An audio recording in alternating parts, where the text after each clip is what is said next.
Hey guys, this video is sponsored by e learn market, जो कि एक जबरदस्त प्लेटफॉर्म है स्टॉक मार्केट की जानकारी हासिल करने के लिए। ट्रेडिंग कैसे करते हैं, इन्वेस्टमेंट कैसे होती है, स्टॉक मार्केट होती क्या है, इन सभी सवालों के जवाब मिलेंगे आपको ई-लर्न मार्केट्स पे, जहां आपको बिगिनर लेवल से लेकर एडवांस लेवल तक के सभी फ्री और पेड कोर्स मिल जाएंगे, जो कि सर्टिफाइड है NSE, MCX, NSDEX के द्वारा। ये सभी कोर्सेज एक्सपर्ट्स के द्वारा बनाए गए हैं, जो कि तरह तरह की भाषा में आपके लिए अवेलेबल है। हिंदी, इंग्लिश, मराठी, इन सभी लैंग्वेजेस में आपको ये मिल जाएंगे। इन सभी कोर्सेज को आप देख कैसे सकते हैं, लाइव देख सकते हैं, रिकॉर्डेड फॉर्म में देख सकते हैं, और देखोगे भी कैसे, बड़े आसान तरीके से। इसकी एक मोबाइल एप्लीकेशन है, वो जाके आप डाउनलोड कर सकते हो, जिसपे 4.8 की जबरदस्त रेटिंग है। लाखों लोगों ने इसको ऑलरेडी डाउनलोड किया हुआ है। डिस्क्रिप्शन में आपको लिंक दे दूंगा, आप इनकी मोबाइल एप्लीकेशन डाउनलोड कर सकते हैं। साथ ही साथ यहाँ आपको वेबिनार भी मिलेंगे, जहां पे आपको एक्सपर्ट्स अपने एक्सपीरियंस शेयर करेंगे कि भाई कैसे ट्रेडिंग करनी है, कैसे मुनाफा कमाना है। ये भी फीचर आपको यहाँ पे मिल जाएगा। और इसका एक सबसे जबरदस्त फीचर तो यह है कि 4720 रुपए का एक कोर्स है। अगर आपको स्टॉक मार्केट का कुछ नहीं आता ना, ABCD भी नहीं आती, वो आप सीख लोगे, लेकिन ये 4720 रुपए का कोर्स आपको बिल्कुल फ्री मिल जाएगा। कैसे मिल जाएगा बताता हूं आपको ना, लिंक दे देता हूं मैं डिस्क्रिप्शन के अंदर, आप उस पर क्लिक करना। वहां आपको दोनों ही लैंग्वेज, हिंदी और इंग्लिश में कोर्स मिलेगा। वो कोर्स आपको बहुत ही बेसिक लेवल से बनाया गया है आपको समझाने के लिए। उस कोर्स पे जैसे ही आप क्लिक करोगे तो वहां पे आपको इनरोल करने के लिए कहेगा, रजिस्टर करने के लिए कहेगा। आप नॉर्मली जैसे इनरोल करते हैं, रजिस्टर करते हैं, वहां अपनी डिटेल्स दे देना। अपडेट करने के बाद अपने सारे प्रोफाइल को, लास्ट में आपके पास पेमेंट का ऑप्शन आता है, जहां पे आपको 4720 रुपए पेमेंट का दिखेगा। लेकिन वहीं पर साथ में आपको अवेलेबल ऑफर्स का ऑप्शन आएगा, जहां आप क्लिक करोगे वहां आप ये कूपन कोड डाल देना, जो मैं आपको दे रहा हूं। इस कूपन कोड को आप डाल देंगे तो वो कोर्स की कीमत आपके लिए बिल्कुल 0 रुपए हो जाएगी। और एक बात बता देता हूं, ये कोर्स जो है सर्टिफाइड कोर्स है, जिसकी वैलिडिटी 3 साल की है। और ये कोर्स अगर कल को पेड भी हो जाता है तब भी आपके लिए फ्री ही रहेगा। तो दोस्तों, है ना मजेदार बात, फ्री में आपको कुछ नॉलेज मिल रही है, तो प्लीज ले लो। इन्वेस्टमेंट एक बहुत अच्छी चीज है, आपको स्टॉक मार्केट की नॉलेज होनी चाहिए, तो प्लीज इसको देख लेना। और मेरा रिकमेंडेशन है कि इसकी एप्लीकेशन भी आप डाउनलोड कर लेना।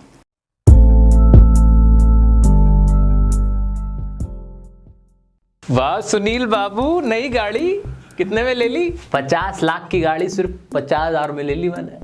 अबे इंजन सही है इसका? अरे बिल्कुल फर्स्ट क्लास है, एकदम बढ़िया है। अपना चेहरा देख, मुंह साफ हो जाएगा तेरा इसको देख के।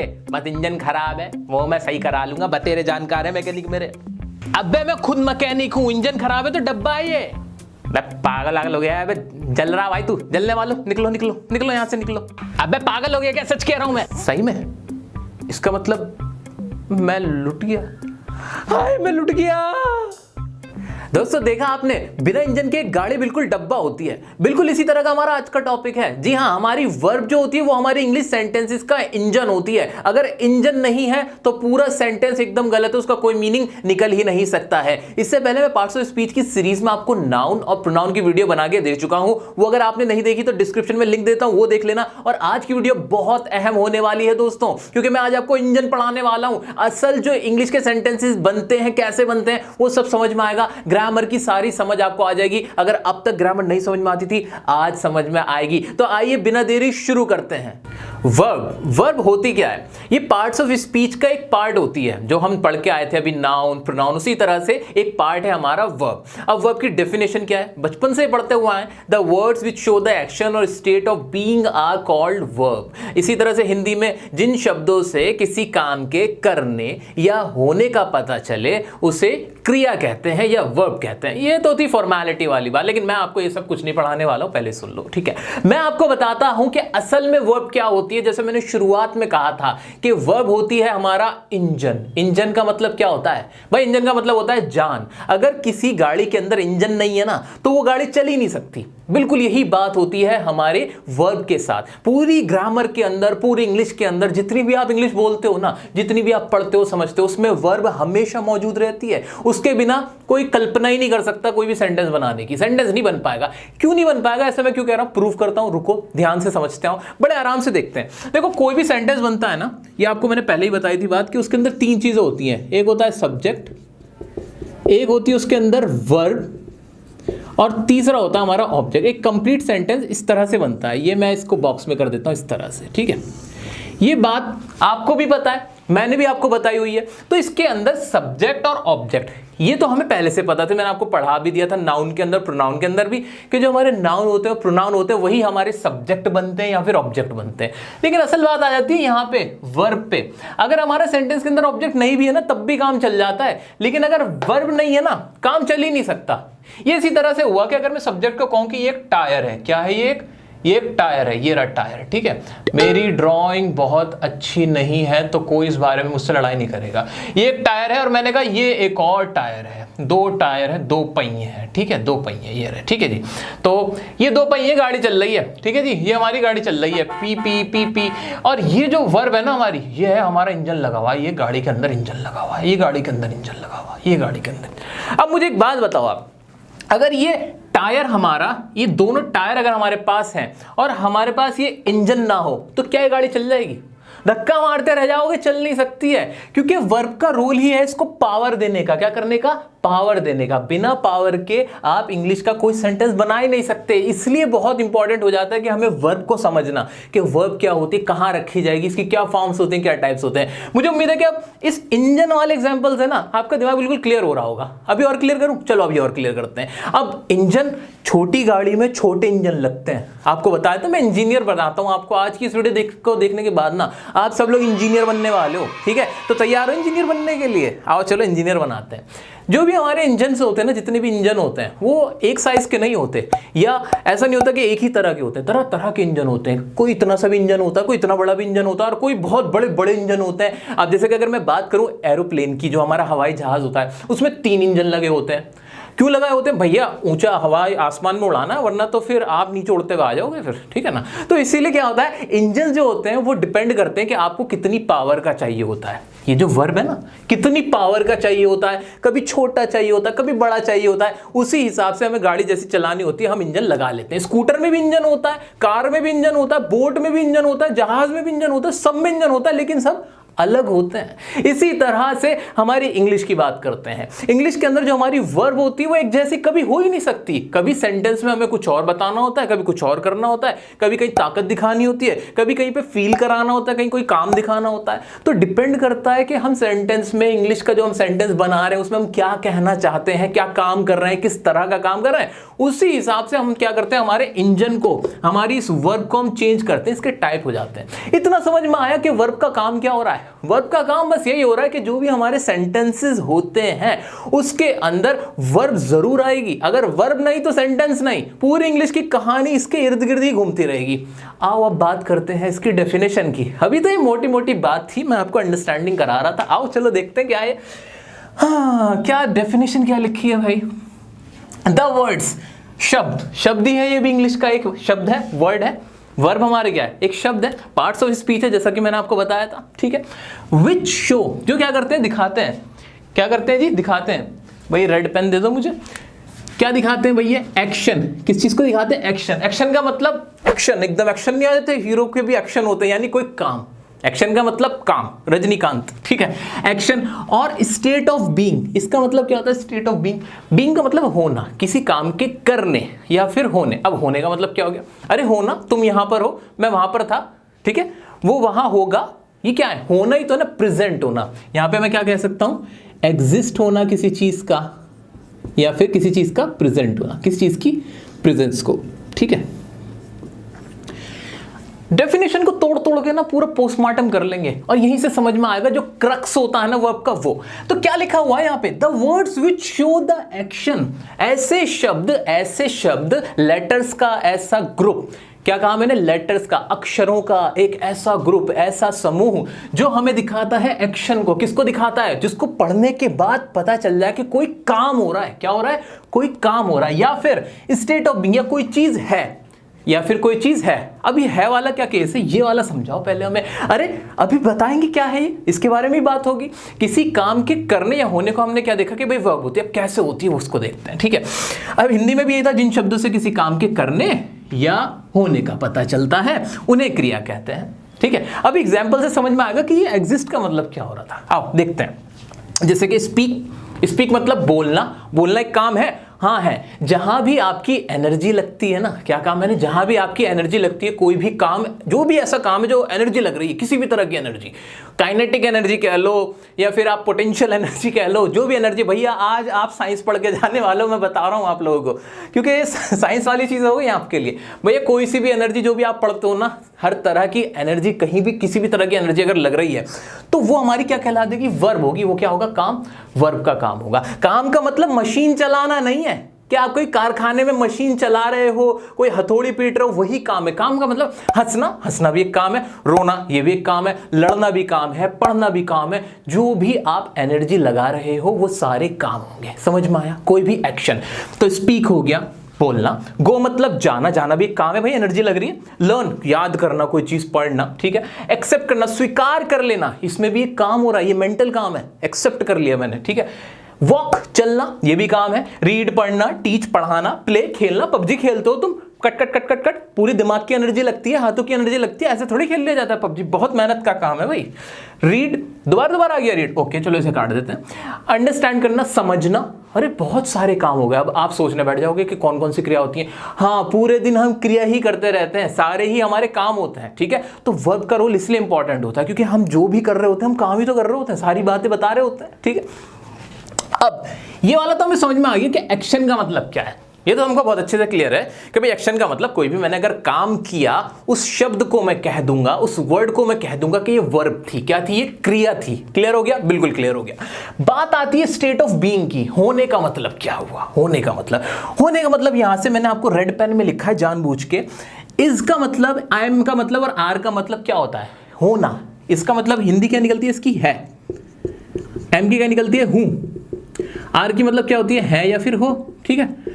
अगर मैंने आपसे कहा मैं बीमार हूं, मैं क्या हूं? बीमार हूं। अब ये जो हूं था, हूं ने क्या बताया? बीमार होने को बताया ना कि हूं, यानी ऐसी अवस्था में हूं, ऐसी एग्जिस्टेंस में हूं, सिचुएशन में हूं। इसी तरह से हम आगे अगर बढ़ जाते हैं, है या हो, तुम कहां हो। अब हो ना भाई, अब तुम्हारी लोकेशन पूछी जा रही है। तो इस तरह के जो होने होते हैं, एग्जिस्टेंस होता है, स्टेट ऑफ बीइंग, कि भाई किस तरह से बीमार हो, खुश हो, उदास हो, कैसे हो तुम, इस होने को दिखाने के लिए। तुम डॉक्टर हो, अब मैंने आपसे कहा तुम डॉक्टर हो, तुम कैसे हो भाई, आपकी स्टेट क्या है कि आप एक डॉक्टर हो, ठीक है। तो यहां पे काम नहीं हो रहा, इन शब्दों से हमें काम का पता नहीं चलता, हमें यह पता चलता है कि कोई चीज कैसी है, किस अवस्था में है, कैसी सिचुएशन में है। तो ऐसे ही वॉज वर्ब की अगर मैं बात करूं तो क्या यह वर्ब है?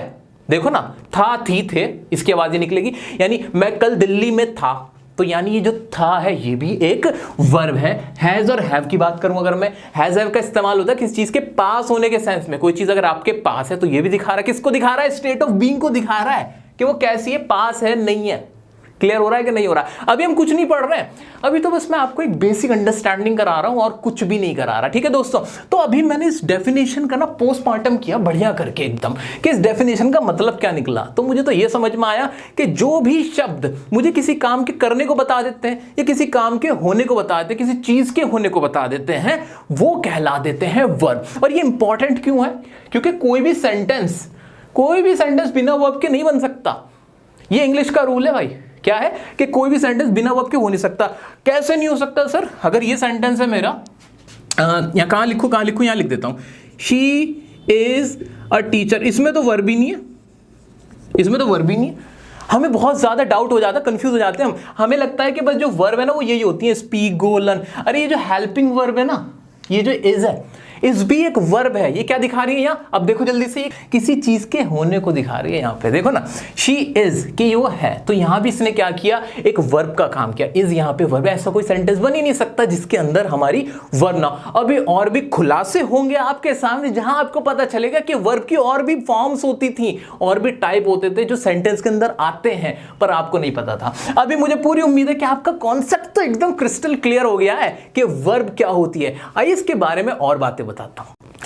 तो मेरे दोस्तों, ये बात तो हमें बहुत अच्छे से क्लियर हो गई है कि जो वर्ब होती है उसका काम होता है किसी भी सेंटेंस के अंदर किसी काम के करने को दिखाने को, या फिर किसी काम के या किसी चीज के होने को दिखाने के लिए। ये दो ही चीजें तो बताती है, कौन? वर्ब बताती है। और अगर मैं पूरी इंग्लिश की बात करता हूं, इंग्लिश के जितने भी सेंटेंसेस है, लाखों करोड़ों सेंटेंसेस, उन सब के अंदर वर्ब ही होती है। हाँ, कोई भी इंग्लिश का सेंटेंस ही नहीं जिसमें वर्ब ना हो। और वो वर्ब क्या काम कर रही होगी, बता देना जल्दी से मुझे। हाँ, या तो वो किसी काम को दिखा रही होगी, या तो फिर वो किसी चीज के होने को दिखा रही होगी। इन शॉर्ट मैं कह सकता हूं कि जो भी हम बातें करते हैं, इंग्लिश में सेंटेंसेस बनाते हैं, तो सेंटेंसेस टोटल मिला के दो ही तरह के हो रहे होते हैं। या तो एक वो सेंटेंस होंगे जिसमें कोई काम हो रहा होगा, कोई एक्शन हो रहा होगा, या फिर वो सेंटेंस होंगे जिसमें किसी चीज के होने को दिखाया जा रहा होगा, किसी चीज की स्टेट ऑफ बीइंग को दिखाया जा रहा होगा। बस टोटल टोटल 2 तरह के सेंटेंसेस होते हैं जो हम बोलते हैं, और बिना वर्ब के वो सेंटेंसेस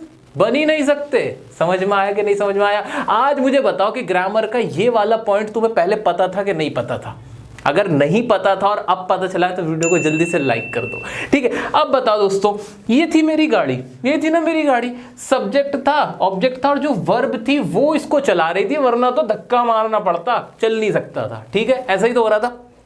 अब मैंने आपसे कहा कि वर्ब होती है इंजन। क्या है हमारे सेंटेंस का? इंजन है। वो इंजन या तो काम को दिखा रहा होगा या फिर किसी चीज के होने को दिखा रहा होगा, लेकिन वो इंजन जरूर होगा हर सेंटेंस में। अपने पास जितनी भी आपके आसपास अभी किताबें रखी हैं, इंग्लिश की कोई न्यूज़पेपर है, मैगजीन है, कुछ भी है, वो अपने पास ऐसे वो खोल के रख लो, उसके अंदर सेंटेंस में देखो, ऐसा कोई सेंटेंस नहीं दिखेगा जिसके अंदर वर्ब ना हो। या तो कोई आपकी ऐसी वर्ब होगी जो काम के होने को दिखा रही होगी, चीज के होने को दिखा रही होगी, या कोई ऐसी वर्ब इस्तेमाल हो रही होगी जिसमें कोई काम हो रहा होगा। हंसना, खाना, पीना, जाना, आना, लड़ना, ये सारे वर्ब्स इस्तेमाल हो रही होंगी। कोई ना कोई वर्ब जरूर होगी, उसके बिना कोई भी सेंटेंस नहीं बना हुआ होगा। समझ में आ रहा है कि नहीं आ रहा? वर्ब का कितना अहम रोल है, समझ में आ रहा है? आइए अब इंजन के बारे में बात कर लेते हैं थोड़ी सी। अब ये इंजन है, ये तो मैंने आपको बता दी, लेकिन मैंने आपसे एक बात और कही थी। क्या? कि इंजन सारे बराबर नहीं होंगे। अब मुझे जहाज उड़ाना है, जहाज उड़ाने के लिए क्या मैं एक छोटा सा इंजन लगा दूं, उड़ जाएगा वो? ना भाई ना, उसमें तो तुम गिर जाओगे नीचे। जहाज के लिए हमें बड़ा इंजन चाहिए, बहुत बड़ा इंजन चाहिए। क्या एक इंजन से काम चल जाएगा? नहीं नहीं नहीं, एक इमरजेंसी इंजन भी लगाना है, एक और सपोर्टिव इंजन भी लगाना है, कई तरह के इंजन लगाने पड़ते हैं जहाज उड़ाने के लिए। हाँ, मैं पायलट भी हूँ, ठीक है ना? ओके। अब जब हम जहाज उड़ाते हैं, जब जहाज, जो भी आपने देखा होगा, अखबारों में देखा होगा, चित्रों में देखा होगा कहीं ना कहीं, उसमें ना बराबर में भी कुछ पंखड़ी लगी होती है। क्या लगी होती है? पंखड़ी लगी होती है, ठीक है, लगी होती है कि नहीं?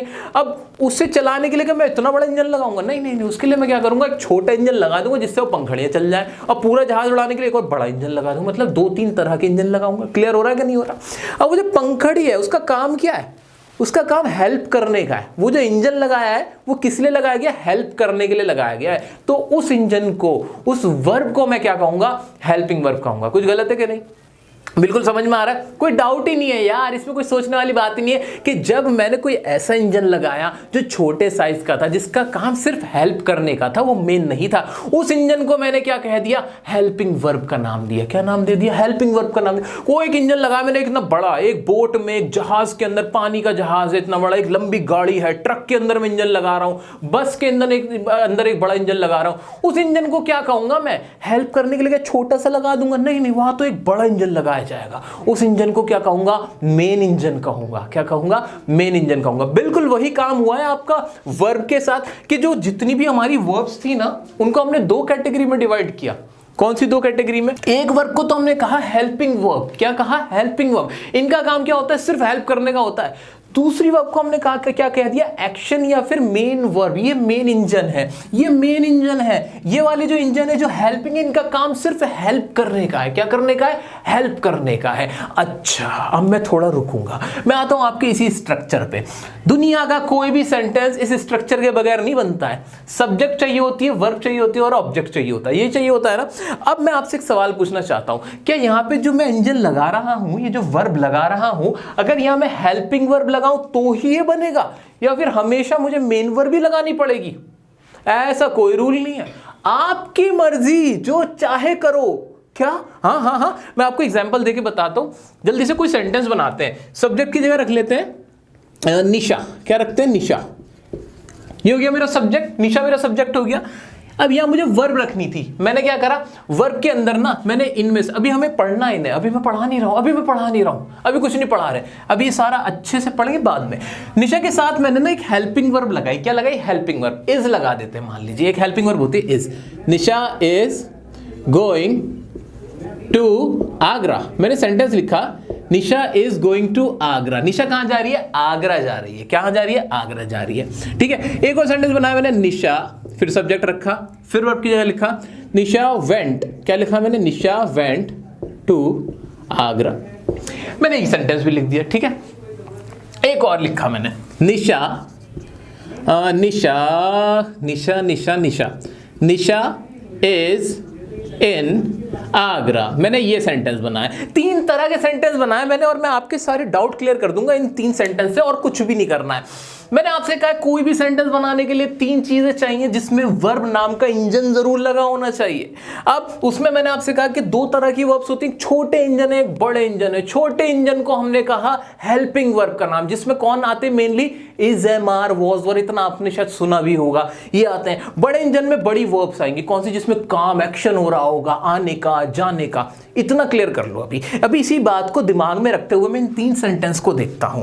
देखो, पहले सेंटेंस है, सब्जेक्ट तो सब में कॉमन है, कोई दिक्कत नहीं थी। सब्जेक्ट में किसी को कोई दिक्कत नहीं होगी, सब्जेक्ट में जो काम करता है वो आ जाता है। तो निशा काम कर रही है। अच्छा जी, यहां पे सेंटेंस है निशा इज, पहले नीचे से शुरुआत करते हैं, निशा इज इन आगरा।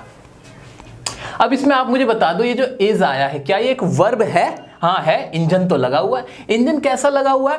ये छोटा इंजन लगा हुआ है। इसने क्या बताया, निशा आगरा में है। यानी अगर मैं वर्ब की डेफिनेशन देखता हूं कि काम के करने या होने, किसी चीज के होने को बता रही है। भाई निशा आगरा में है, निशा के होने को कौन बता रहा है? इज बता रहा है। क्लियर हो गया? यहां वर्ब ने यहां ये काम कर दिया था, बात खत्म हो गई थी। दूसरा सेंटेंस देखते हैं, निशा वेंट टू आगरा। अब वेंट क्या होता है भाई? वेंट क्या होता है? गो की सेकंड फॉर्म होती है वेंट, यानी ये वर्ब होती है। मोटा मोटा ये याद रखो, ये क्या होती है? ये भी एक वर्ब होती है। लेकिन यहां ये कौन सी वर्ब थी? क्या ये छोटी वर्ब थी और ये हेल्पिंग वर्ब थी? नहीं नहीं नहीं, ये तो मेन वाली थी। अच्छा, इसमें तो यहां हेल्पिंग वर्ब का इस्तेमाल हुआ ही नहीं। हाँ नहीं हुआ, कोई बात नहीं। नेक्स्ट देखते हैं, निशा इज गोइंग टू आगरा। अब ये क्या हो रहा है? यहां तो छोटी वाली भी है, छोटा इंजन भी लगा दिया, बड़ा इंजन भी लगा दिया। ये क्या किया आपने? अरे कुछ भी नहीं किया। जो ये सबसे ऊपर वाला मेरा सेंटेंस है, जिसका मीनिंग निकल रहा है कि निशा आगरा जा रही है, इसमें हमने हवाई जहाज वाला काम किया। यानी एक ही जहाज के अंदर 2-3 इंजन लगाए, हेल्पिंग वर्ब वाला भी इंजन लगा दिया और मेन इंजन भी लगाया, जिसकी मदद से पूरा सेंटेंस उड़ गया। जो दूसरा वाला सेंटेंस था, इसमें हमने सिर्फ और सिर्फ मेन इंजन लगाया, एक वर्ब लगाई, मेन वर्ब लगाई, और किसी की जरूरत ही नहीं थी। जो सबसे नीचे वाला था, वो एक छोटी सी टीवीएस वाली जो विक्की होती है ना, छोटी वाली गाड़ी, उसमें जरूरत नहीं थी, वो एक खिलौना टाइप है, उसमें बड़ा इंजन लगाने की जरूरत नहीं थी। उसमें सिर्फ मुझे इतना बताना था वो चीज है कि नहीं, इसलिए मैंने छोटा इंजन लगाया, सिर्फ हेल्पिंग वर्ब लगाई, मेन वर्ब की जरूरत मुझे थी ही नहीं यहां पे। तो इस तरह से मैंने ये तो समझ लिया कि कोई भी अगर मैं सेंटेंस बनाता हूं, उसमें हेल्पिंग वर्ब का भी इस्तेमाल करके बन जाएगा, अकेली का, हेल्पिंग वर्ब और मेन वर्ब का दोनों का इस्तेमाल भी किया जा सकता है, और सिर्फ मेन वर्ब का भी इस्तेमाल किया जा सकता है। इसका कोई रूल नहीं है, डिपेंड करता है हम कौन सा सेंटेंस बना रहे हैं। इतना क्लियर हो गया कि नहीं हो गया? बिल्कुल क्लियर हो गया ना, अच्छे से। चलो अब एक और बात बताता हूं आपको। अब हम पढ़ते हैं आय की कहानी। अब इतना तो हमने क्लियर कर लिया कि भाई वर्ब का मतलब होता है ऐसे शब्द, ऐसे वर्ड जो काम के करने को बता रहे हैं। सबसे बड़ा सवाल यहीं से शुरू होता है, सबसे बड़ी समस्या यहीं से शुरू होती है। मैंने आपसे सेंटेंस, यहाँ पे बहुत सारे सेंटेंस लिखे थे, उसमें मैंने कहा था जाना, निशा जा रही है। अब ये जो जाना है, क्या ये काम है? हाँ है। लेकिन ये काम कौन से वक्त में हो रहा है, ये बता दो मुझे। यहां सबसे बड़ी प्रॉब्लम आई थी दोस्तों, जिसके लिए हमें टेंसेस के रूल की जरूरत पड़ी थी। अगर आपने मेरी टेंसेस की वीडियो नहीं देखी तो जल्दी से देख लो, 2 करोड़ से ज्यादा लोग अब तक उसे देख चुके हैं। उसमें मैंने यही बात समझाई थी, तो अब आप इसको बहुत अच्छे से रिलेट कर पाओगे अगर आपने टेंस की वीडियो देखी हुई है। तो क्या हुआ था, जब हमें वर्ब हमने सीख ली थी, कोई काम हो रहा था, सबसे बड़ी समस्या ये आई कि काम कौन से समय में हुआ है। समय का नहीं पता चल पाता था भाई, जिसकी वजह से इतने सारे रूल्स बनाने पड़े थे, इतनी पहचाने बनानी पड़ी थी। किसकी वजह से बनानी पड़ी थी? वर्ब की वजह से बनानी पड़ी थी कि काम कौन से समय में हो रहा है। और जिसके लिए हमने जो हमारे छोटे इंजन थे ना, इनकी मदद ली थी पहचान करने के लिए, सिर्फ पहचान के लिए। इनका वहां भी क्या काम था? हेल्प करने का। ये छोटे इंजन हमेशा हेल्प ही कर रहे होते हैं, या फिर कहीं साइड में लग के पूरा पूरा सेंटेंस भी बना देते हैं छोटी छोटी जगहों पर उड़ने के लिए, बस बस बस। बड़ा इनका कोई काम नहीं होता है दोस्तों।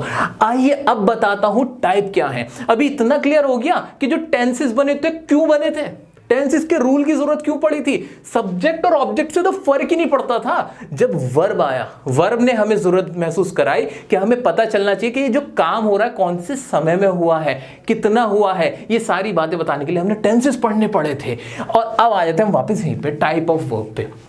इतना तो मोटा मोटा मैंने आपको समझा ही दिया कि जो हमारी वर्ब होती हैं, जितनी भी वर्ब है, जो भी काम हो रहे हैं, जिन भी शब्दों से पता चलता है किसी काम के करने का, किसी चीज के होने का, वो सिर्फ 2 तरह के होते हैं। कौन कौन से? एक तो हो गई हेल्पिंग वर्ब और एक हो गई मेन वर्ब। हेल्पिंग वर्ब में भी क्या होती है, ऑक्सिलरी वर्ब। ऑक्सिलरी वर्ब का भी मतलब ये होता है कि मदद करने के लिए। कौन कौन सी होती है उसमें भी मेनली आपकी, उसमें होती है आपकी डू, बी और हैव। अब इनका क्या यूज होता है, डू का मतलब होता है करना, वैसे तो मेनली इसका मीनिंग निकलता है करना। ये हमारे टेंसेस में इस्तेमाल होती है, आपने देखा भी होगा, अगर प्रेजेंट टेंस की वीडियो मैंने जो बना रखी है पूरी टेंसेस की, उसमें देखा हो प्रेजेंट इंडेफिनिट में डू का इस्तेमाल होता है। क्यों होता है, मदद करने के लिए। भाई वहां भी छोटा इंजन लगेगा, बड़ा इंजन वहां भी नहीं लग रहा। दूसरे देखते हैं बी, ये इंपॉर्टेंट है, इसको समझ लेते हैं। बी का मतलब होता है होना, लेकिन इसकी फॉर्म्स होती हैं, इसके ना कहने का तरीका अलग होता है। होना कैसे, भाई अगर मैं अभी हूं, अकेला हूं, तो मैं क्या बोलूंगा, है, ठीक है। मैं क्या बोलूंगा, एम, हूं हो जाएगा, ठीक है। कोई अगर सिंगुलर है, एक है, वो बोलेगा है। एक से ज्यादा है, आर है। जैसे कि हम बीमार हैं, हम अयोध्या में हैं, तुम यूपी में हो। इस तरह से अलग अलग फॉर्म होती है ना, है कि होने की भी, वो ये चीज है। वॉज और वर, अब इसके लिए मैंने इज़ेमार वॉज वर की आपके लिए एक अलग वीडियो बना रखी है, आप यूट्यूब पे लिख के सर्च कर सकते हो, डिस्क्रिप्शन में लिंक दे दूंगा, इज़ेमार बाय डियर सर, पूरी कंप्लीट उसमें सिखा रखा है। बस इसमें इंपॉर्टेंट है बीन। क्या है इंपॉर्टेंट, बीन।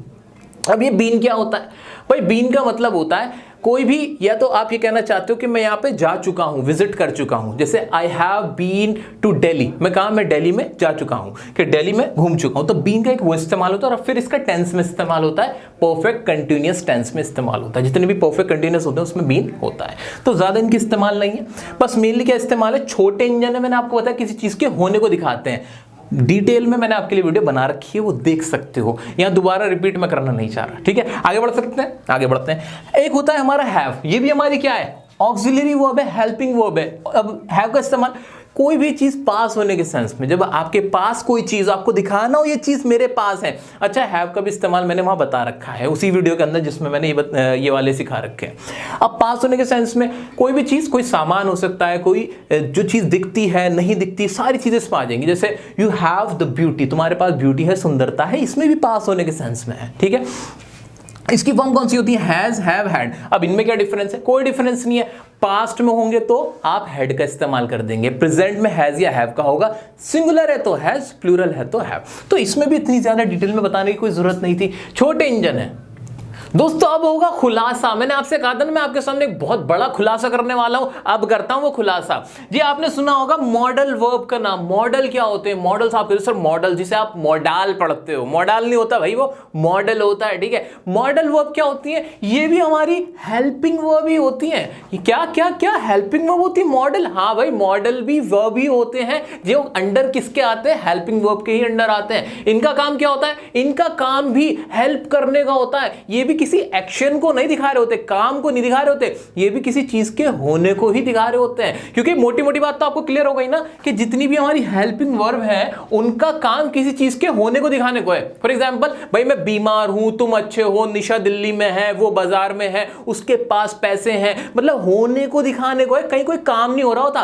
काम के लिए तो मेन वर्ब इस्तेमाल हो रही होती है। तो हेल्पिंग वर्ब का इस्तेमाल किसी चीज के होने को दिखा रहा होता है, या फिर ये इनके साथ सपोर्ट कर रही होती है। जो टेंस के हमने रूल पढ़े थे, मैंने आपको सबसे ऊपर वाला एग्जांपल दिया था कि नहीं दिया था, कि जहाज के अंदर 3 इंजन लगा दिए थे, तो वो होता है। तो अब मॉडल वर्ब क्या, मॉडल वर्ब भी हेल्प कर रही होती है। हाँ सोचो, मॉडल वर्ब अगर आपने नहीं पढ़ी तो पहले बताया, तो मैंने इसके लिए आपके लिए इस टॉपिक पे वीडियो बना रखे हैं, डिस्क्रिप्शन में उसका भी लिंक दे दूंगा। Otherwise modals by dear sir ऐसे लिख के सर्च कर लेना। मॉडल्स में क्या हो रहा होता है, उसमें भी तो कहीं ना कहीं आप अपनी ताकत दिखा रहे होते हो, अपना डिटर्मिनेशन दिखा रहे होते हो, अपनी ऑब्लिगेशंस दिखा रहे होते हो, यानी फीलिंग्स दिखा रहे होते हो, जो आप महसूस कर रहे होते हो। वहां कोई एक्शन नहीं हो रहा होता उसके अंदर भी। मानते हो कि नहीं मानते, बिल्कुल। इसीलिए जो मॉडल वर्ब भी हमारी किस में आती है, हमारी ये ऑक्सिलरी में ही आती है, हेल्पिंग वर्ब में ही आती है। मानते हो कि नहीं मानते, समझ में आया कि नहीं।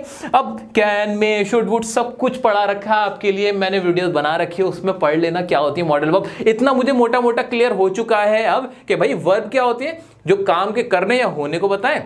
उनके टाइप क्या होते हैं, 2 तरह के, एक तो हो गए हमारे हेल्पिंग वर्ब और एक हो गई हमारी एक्शन वर्ब। और हेल्पिंग वर्ब में भी कौन कौन से आते हैं, एक तो जो हम बचपन से पढ़ते आ रहे थे, is am are was were, has have had, और हमारे क्या डू आ गया हमारा, मॉडल वर्ब आ गए हमारे, कैन, में, माइट, कुड, ये सब आ गया। क्लियर हो गया कि नहीं हो गया, बिल्कुल क्लियर है कि नहीं। एग्जाम्पल्स भी करेंगे, उसको भी अच्छे से समझेंगे। उससे पहले देख लेते हैं कि हमारी ये एक्शन वर्ब क्या होती है। एक्शन वर्ब तो सारी ही होती है जहां कोई काम हो रहा होता है। अब बताता हूं एक ट्रिक, ध्यान से सुनो, कानों को बिल्कुल खोल लो, आंखों को बिल्कुल खोल लो। एक ट्रिक बताता हूं। कोई शब्द वर्ब है कि नहीं उसकी पहचान सुनो। हिंदी में कैसे करोगे? रटने वाली बात है, शुरुआत में रख लेना, जिंदगी भर मत रटना, पहले कह रहा हूं। शुरू में अगर दिक्कत आ रही है तो सुन लेना। जिस भी शब्द के आखिर में जो भी हमारी वर्ब होगी, जो भी हमारी क्रिया होती है, उसके आखिर में हमेशा ना की आवाज निकलती है। क्या कहा मैंने? आखिर में। खासतौर से मेन वर्ब्स की बात कर रहा हूं मैं अभी, कि जिस भी मेन वर्ब के आखिर में ना की आवाज हो वो हमारी वर्ब होगी। ठीक है, यानी ये पहचान है कि अगर भाई किसी को मेन वर्ब बनना होगा उसके आखिर में ना की आवाज आएगी। कैसे? खाना, पीना, हंसना, बोलना, नहाना, मारना, पढ़ना, पढ़ाना। ये ना जो आवाज है ना, ये हमारी मेन वर्ब्स के सबके आखिर में जरूर होगी। यहां से पकड़ लेना कि वो क्या है, वो हो ना हो एक मेन वर्ब होगी। अगर ना नहीं आ रही ना उसकी आवाज तो वो वर्ब नहीं, याद रखना पहले। ठीक है, तो वर्ब होने के लिए, मेन वर्ब होने के लिए, एक्शन वर्ब होने के लिए जरूरी है कि उस शब्द के आखिर में ना की आवाज जरूर आए। क्लियर हो गया कि नहीं? तो मेन वर्ब क्लियर हो गई, पहचान तो मैंने तुम्हें बताई दी। अब इसके भी टाइप होते हैं, कोई बड़ी चीज नहीं, ये भी बहुत आसान सा है। क्या? 2 टाइप होते हैं यार, ट्रांजिटिव और इंट्रांजिटिव। इतना मजेदार टॉपिक है, मुझे बड़ा मजा आ रहा है आपको एक दोस्त की तरह समझाते हुए। भाई 2 टाइप होते हैं, ट्रांजिटिव और इंट्रांजिटिव। अभी ट्रांजिटिव क्या होते हैं, इंट्रांजिटिव क्या होते हैं, ये सिखाता हूं बड़े आराम से। अभी मुझे पूरी उम्मीद है थोड़ा सा हम एक बार रिवीजन कर लेते हैं। हमने क्या क्या पढ़ा भाई? हमने वर्ब देखे, वर्ब का काम देखा कि भाई सेंटेंस के अंदर वर्ब की पोजीशन क्या रहती है, टाइप कैसे कैसे होते हैं, ये देखे। हेल्पिंग वर्ब होती है, मेन वर्ब होती है। हेल्पिंग वर्ब से भी सेंटेंस बन जाते हैं, मेन वर्ब से भी सेंटेंस बन जाते हैं, दोनों को मिलाकर भी सेंटेंस बन जाते हैं। फिर हमने देखा हेल्पिंग वर्ब में कौन कौन से कवर होते हैं। फिर हमने देखा कि मॉडल वर्ब भी हेल्पिंग वर्ब में कवर होते हैं। फिर हमने देखा कि भाई मेन वर्ब होती हैं, वो क्या होती हैं, उनकी हमने पहचान देख ली और उनके टाइप देखे अभी के अभी। एक और इंपॉर्टेंट बात बताता चलता हूं कि जो हमारी हेल्पिंग वर्ब है ना, उसमें कुछ खासियत है। जैसे कि डू है ना, डू की एक खासियत यह है कि एक हेल्पिंग वर्ब भी है और एक मेन वर्ब भी है। जी हाँ, डू का हिंदी में मतलब निकलता है करना, तो ये मेन वर्ब की तरह भी इस्तेमाल हो जाता है। तो याद रखना, इसमें कोई बड़ी चीज नहीं है कि डू का इस्तेमाल और ऐसे ही हैव का इस्तेमाल कोई चीज पीने के सेंस में, खाने के सेंस में या कंज्यूम करने के सेंस में भी हो जाता है। तो याद रखना कि डू और हैव हमारे मेन वर्ब की तरह भी इस्तेमाल हो जाते हैं। एग्जाम्पल में सेंटेंस में आपको मैं बीच बीच में समझा दूंगा, उसमें कोई बड़ी चीज नहीं है। अभी जो मेन बातें थी मुझे पूरी उम्मीद है कि आपको समझ में आ चुकी है। आइए अब आगे बढ़ते हैं। अब ये ट्रांजिटिव और इंट्रांजिटिव वर्ब्स क्या होती हैं? अरे कुछ भी नहीं होती, बहुत आसान है। आपको मैंने ये तो बता दिया था कि मेन वर्ब्स क्या होती हैं, बड़े वाले इंजन होते हैं जिसमें कुछ काम हो रहा होता है। ये बात बहुत अच्छे से क्लियर है हमें कि जिन वर्ब्स से, जिन शब्दों से हमें किसी काम का पता चले, किसी भी तरह का काम, ये तो क्लियर हो गया ना? बिल्कुल क्लियर है अच्छे से। ठीक है, तो अब जब वो काम हो रहा होता है, जो वो वर्ब होती है, अगर वो सेंटेंस के अंदर हम इस तरह से रख दें, किसी भी वाक्य के अंदर, किसी भी बात में मैं इस तरह से बोल रहा हूं जहां मुझे किसी ऑब्जेक्ट की जरूरत पड़ेगी ही पड़ेगी, यानी मैं कुछ ऐसी बात बोल रहा हूं जो किसी और पे अप्लाई होगी। फॉर एग्जाम्पल, भाई मैंने मारा। अबे भाई किसको मारा? मैंने किसको मारा? मारने के लिए मेरे को किसी की जरूरत पड़ेगी ना। अरे एक बात बताओ, तुम शादी होती है, कभी दूल्हा अकेला शादी कर सकता है? नहीं। अरे भाई यही है बस। हाँ, जब हम कोई काम, शादी वाला काम अकेले नहीं कर सकते, उसके लिए एक दूल्हा चाहिए होता है, एक दुल्हन चाहिए होती है, एक लड़का लड़की चाहिए होता है, तभी शादी हो सकती है। ऐसी वर्ब्स को हम कह देते हैं हमारी ट्रांजिटिव वर्ब्स, यानी सेंटेंस के अंदर उन वर्ब्स को जरूरत पड़ती है किसी ऑब्जेक्ट की जिसके ऊपर वो काम करें। क्या? जो काम कर रहे हैं ना, जो काम हो रहा है वो किसी और के ऊपर होना जरूरी है, उसका भी नाम पता चले, उस चीज के बारे में भी पता चले, तब सेंटेंस का कंप्लीट मीनिंग पता चलेगा। फॉर एग्जाम्पल देख लेते हैं, ऐसी वर्ब्स जिन्हें ऑब्जेक्ट की जरूरत होती है सेंटेंस का कंप्लीट मीनिंग बताने के लिए। या इंपॉर्टेंट पार्ट है कंप्लीट मीनिंग। जब तक कंप्लीट मीनिंग नहीं पता चलेगा अगर इसमें हमने ऑब्जेक्ट नहीं लगाया। For example, Radha loves. यहां पे पहले तो मुझे बताओ सब्जेक्ट क्या ऑब्जेक्ट क्या, जल्दी जल्दी बताओ। राधा मेरा सब्जेक्ट हो गया, जिसके बारे में बात की जा रही है, जो काम कर रहा है। ठीक है, राधा मेरा सब्जेक्ट हो गया। लव्स, लव्स क्या है? लव्स क्या है जल्दी बता दो। लव मतलब होता है प्यार करना। क्या एक काम है? हाँ जी है। क्या ये एक वर्ब है? हाँ जी है। कौन सी वर्ब है? हेल्पिंग वर्ब है कि मेन वर्ब है? अरे बहुत आसान है भाई, क्या ही है, ये एक मेन वर्ब है। अब राधा प्यार करती है, क्या बात समझ में आ गई? नहीं भाई, किससे प्यार करती है? भाई अपने कुत्ते से प्यार करती है, आइसक्रीम से प्यार करती है, किससे प्यार करती है? कुछ बताओगे तो, कुछ तो बताओगे। यहां पे हमें एक ऑब्जेक्ट की जरूरत पड़ेगी ही पड़ेगी, तभी ये सेंटेंस कंप्लीट होगा। तो लव जो है मेरा, यहां पे लव एक कैसी वर्ब है मेरी? यहां पे लव मेरी एक ट्रांजिटिव वर्ब है। हिंदी में भी इसको क्या बोलते हैं? सकर्मक, जो कर्म के साथ हो, यानी ऑब्जेक्ट के साथ हो। बहुत सिंपल है कि नहीं? मजा आ रहा है कि नहीं? यहां लिखना पड़ेगा मुझे राधा लव्स आइसक्रीम। एग्जाम्पल के तौर पर लिख रहा हूं, आप कुछ भी लिख दो, गधा घोड़ा कुछ भी लिख दो। Radha loves her father. लेकिन हमें जरूरत पड़ेगी, ऑब्जेक्ट चाहिए भाई, तभी कंप्लीट पता चलेगा हमें, सेंटेंस का मीनिंग तब निकल के आएगा, वरना तो मीनिंग कुछ है नहीं। नेक्स्ट देख लो ना, आई कॉट। आई क्या मेरा यहाँ पे सब्जेक्ट है कि नहीं, है कि नहीं। कॉट का मतलब क्या होता है, ये हमारी सेकंड फॉर्म होती है कैच की। कैच मतलब पकड़ना। क्या ये एक वर्ब है, हाँ है। कौन सी वर्ब है, मेन वर्ब है। अब मुझे बताओ क्या पकड़ा, मैंने पकड़ा, क्या पकड़ा, चील पकड़ ली, कबूतर पकड़ लिया, क्या पकड़ा भाई, बॉल पकड़ी। क्या, जब तक ऑब्जेक्ट नहीं बताओगे इस वर्ब से हमें मीनिंग समझ में नहीं आएगा, इसीलिए हम इसे कहते हैं ट्रांजिटिव वर्ब, यानी सकर्मक क्रिया जो कर्म के साथ हो। अब यहां मैं कुछ भी लिख सकता हूं, आई कॉट द बॉल। क्रिकेट के अंदर हम ये तो करते हैं, ये मैं आपको एग्जांपल के लिए लिख रहा हूं द बॉल, आप कुछ भी लगा सकते हो। यहां पे हमें एक ऑब्जेक्ट जरूर चाहिए, तभी हमें इसका मीनिंग समझ में आएगा। नेक्स्ट देखते हैं, लता सेंट। लता ने भेज दिया। भाई क्या भेज दिया लता ने, भेजना एक वर्ब थी, हाँ थी। मेन वर्ब थी, हाँ मेन वर्ब है लता, एक काम हो रहा है, ठीक है। लेकिन लता ने क्या भेजा वो भी तो बताओ। लता सेंड द मैसेज, ये क्या भेजा, गिफ्ट भेज दिया, कोई लेटर भेज दिया, जो भी भेजा भाई बताओ, तब तक हमें नहीं समझ में आएगा कि सेंट का मीनिंग क्या था। यहां पे सेंट का मीनिंग ही निकल के तब आएगा जब आप इसके साथ ऑब्जेक्ट लगाओगे। ये सब क्या है यहां पे, ये सब ऑब्जेक्ट हैं। क्लियर है। द बॉयज कैरी, बॉयज हैं, कैरी करते हैं, पकड़ते हैं, लेके जाते हैं। क्या कैरी करते हैं, तो यहां भी हमें जरूरत थी। The boys carry water, bottles, कुछ भी सामान आ सकता है, लेकिन यहां आएगा जरूर ऑब्जेक्ट चाहिए था। तो मैं कह सकता हूं कि ये जो लव हो गया ना, ये जो कॉट हो गया, सेंट हो गया, कैरी हो गया, ये सारी वर्ब्स कैसी वर्ब्स हैं मेरी, ये हमारी ट्रांजिटिव वर्ब्स हैं। क्या इसकी कोई लिस्ट है, नहीं नहीं नहीं नहीं, ऐसी कोई खास लिस्ट नहीं है। आपको बस सेंस से समझना पड़ेगा कि आप रटोगे कि एक लिस्ट तैयार की जाएगी, वहां हम रटेंगे, क्योंकि इसका कोई फायदा नहीं रटने का। ये सिर्फ और सिर्फ आपका कॉमन सेंस है भाई। जहां पे हमें सेंटेंस का मीनिंग नहीं समझ में आए, वर्ब को देख के वो हमारी हो जाएंगी, हमारी कौन सी वर्ब हो जाएंगी, वो ट्रांजिटिव, क्योंकि उन्हें ऑब्जेक्ट की जरूरत पड़ेगी। जहां ऑब्जेक्ट नहीं है लेकिन मतलब समझ में आ गया, पूरा कंप्लीट हो गया, वो कौन सी हो जाएंगी, सोचो सोचो, दिमाग पे जोर डालो। अरे कितने समझदार हो आप, बिल्कुल सही कहा आपने, वो होंगी हमारी इंट्रांजिटिव वर्ब्स। उन्हें जरूरत नहीं है भाई, वो अकेले काम कर लेते हैं, वो अकेले खुश रह लेते हैं, वो अकेले मीनिंग बता देते हैं। लिखा हुआ भी है मैंने, जिन्हें ऑब्जेक्ट की जरूरत ही नहीं होती, ऐसी भी वर्ब्स होती हैं। कैसे देखते हैं, दे जंप, वो कूद गए, बस ठीक है ना, बात खत्म, वो उछले कूदे, बस बात हो गई। ऐसे ही द थीफ रन, जो चोर था भाग गया। अब क्या उसको जरूरत है किसी ऑब्जेक्ट की, नहीं भाई, चोर था भाग गया। अब चाह के भी कितनी कोशिश कर लो इसके साथ ऑब्जेक्ट लगाने की, नहीं लगने वाला ना। कंप्लीट मीनिंग हमें समझ में आ गया कि चोर भाग गया, ठीक है। शी सेंग, अब उसने क्या किया, गाना गाया, बात खत्म, मतलब उसने गाया। कोई भी गाने को कहते हैं ना, हाँ भाई उसने गाया, बस इतनी बात हुई थी।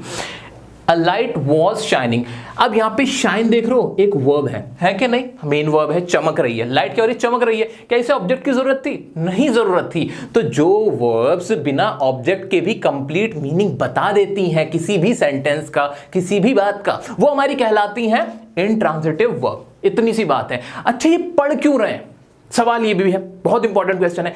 हम ट्रांजिटिव और इंट्रांजिटिव वर्ब्स पढ़ क्यों रहे हैं, ध्यान से सुनो, आंख नाक कान खोल के। भाई हम ये इसलिए पढ़ रहे हैं कि जब हम वॉइस पढ़ते हैं ना, एक्टिव वॉइस, पैसिव वॉइस, मैंने आपके लिए वो वीडियो बना रखी है, फुल फ्लेज वीडियो, वहां देखना। उसमें ऐसा रूल है कि जिन वर्ब्स के साथ ऑब्जेक्ट नहीं होता, जो हमारी इंट्रांजिटिव वर्ब्स होती हैं, उनकी पैसिव वॉइस नहीं बनती।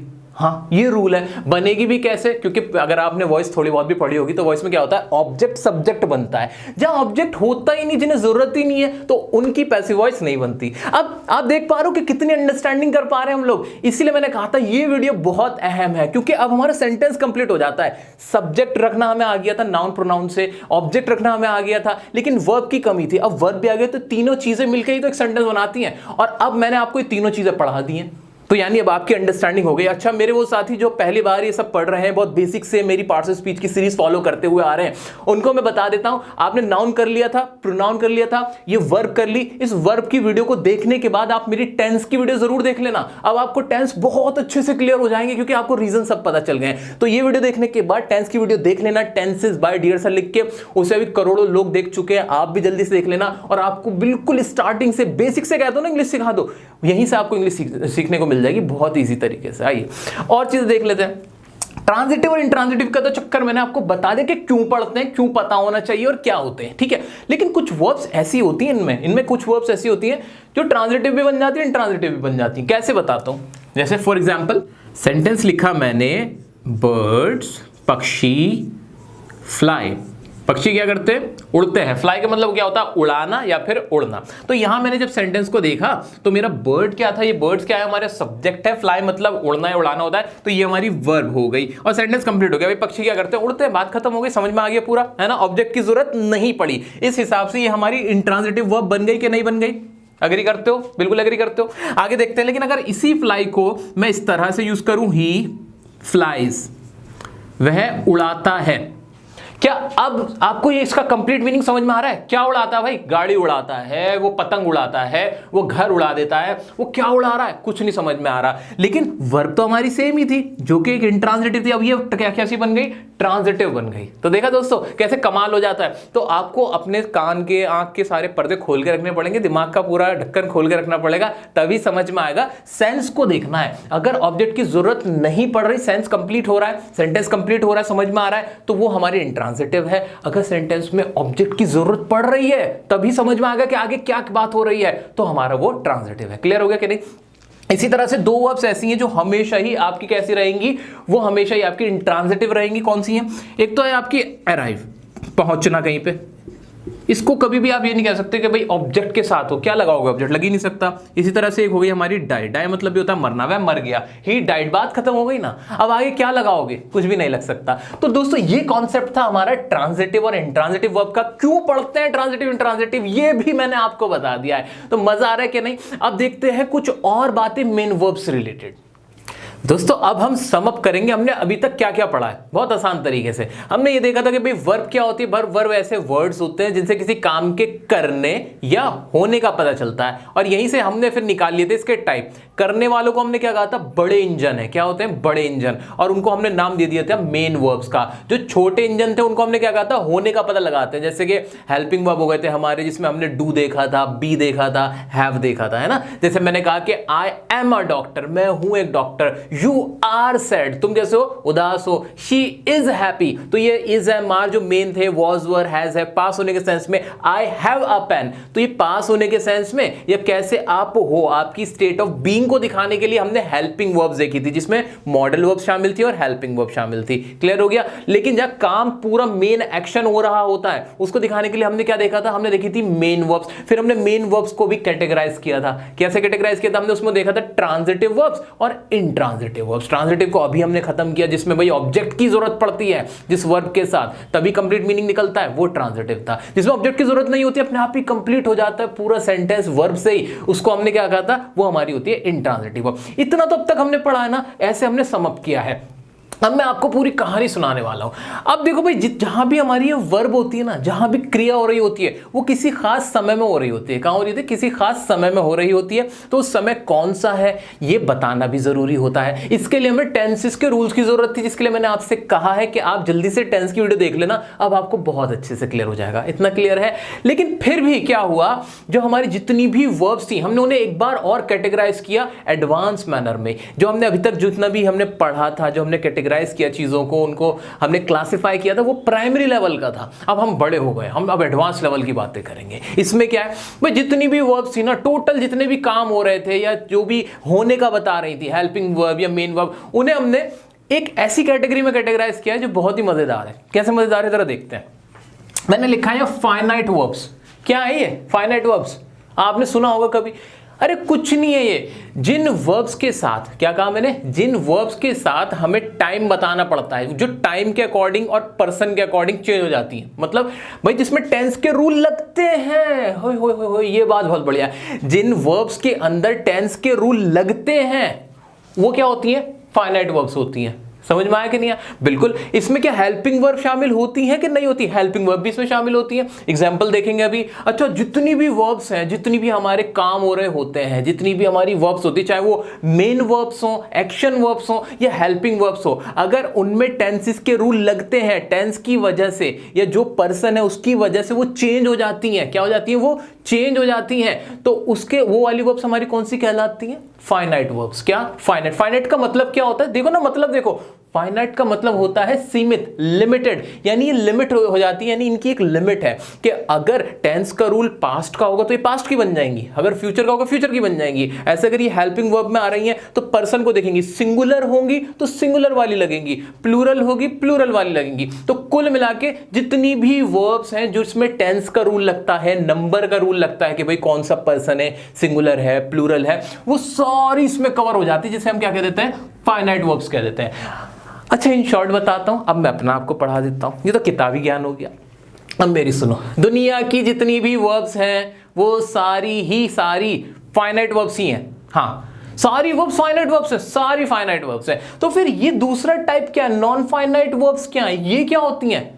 ये कुछ नहीं होती हैं, इसमें से ही निकल के आई हैं। क्या करा है हमने, इसी में से निकाल लिया इनको। बिल्कुल इसी तरह से जैसे अंगूर देखे आपने, अंगूर पेड़ पे लगते हैं, बेल होती है अंगूर की, लेकिन अंगूर को जब हम सुखा देते तो उससे किशमिश बना लेते हैं। ऐसा करते हैं कि नहीं? क्या किशमिश अलग से कहीं से पैदा होकर आ गई? नहीं भाई नहीं, अंगूर से ही है। ये रहे आपके अंगूर और ये रही आपकी किशमिश। इस तरह से आप इसको समझ सकते हो। क्लियर हुआ कि नहीं? तो नॉन फाइनाइट वर्ब्स कुछ नहीं है, फाइनाइट वर्ब से ही निकल के आई हैं। अच्छा ये है क्या, अब ये बताओ, पहले ये क्लियर कर लें। बिल्कुल, फाइनाइट वर्ब्स सारी वर्ब्स जिसमें टेंस के रूल लग रहे होते हैं, पर्सन के रूल लग रहे होते हैं, ये सारे ही होते हैं। ऐसी कौन सी फाइनाइट वर्ब है, ऐसा कौन सा सेंटेंस है आप मुझे बताओ जिसमें टेंस का रूल नहीं लग रहा होता, या फिर जिसके अंदर नंबर या पर्सन नहीं देखा जा रहा होता? सब में देखा जा रहा होता ना। हाँ देखते एग्जाम्पल फिर भी।